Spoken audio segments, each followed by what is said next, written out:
প্রিয় এসপি প্রফেশনালগণ, আপনারা সমাজে ন্যায় বিচার ও আইনের শাসন প্রতিষ্ঠায় এক গুরুত্বপূর্ণ পরিবর্তনের সৈনিক।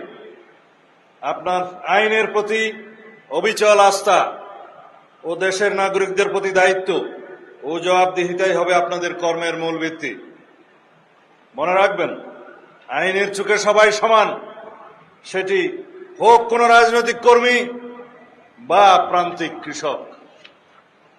বর্তমান সরকারের প্রধান অগ্রাধিকার হচ্ছে আইন শৃঙ্খলা পরিস্থিতি নিয়ন্ত্রণের মাধ্যমে জনমনে স্বস্তি প্রদান করা ও দেশে শান্তি প্রতিষ্ঠা করা। দেশে আইনের শাসন প্রতিষ্ঠায় পুলিশের ভূমিকা অগ্রগণ্য।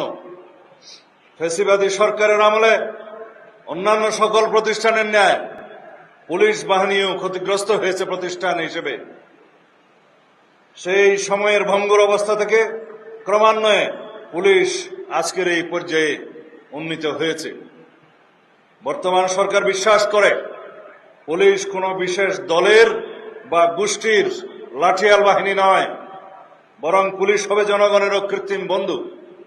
আমাদের নির্বাচনী ইশতেহারে আমরা দ্ব্যর্থহীনভাবে ঘোষণা করেছি জননিরাপত্তা নিশ্চিত করা এবং পুলিশ বাহিনীকে দলীয় প্রভাবমুক্ত করে একটি আধুনিক, সেবাধর্মী ও মানবিক সংস্থায় রূপান্তর করাই আমাদের মূল লক্ষ্য।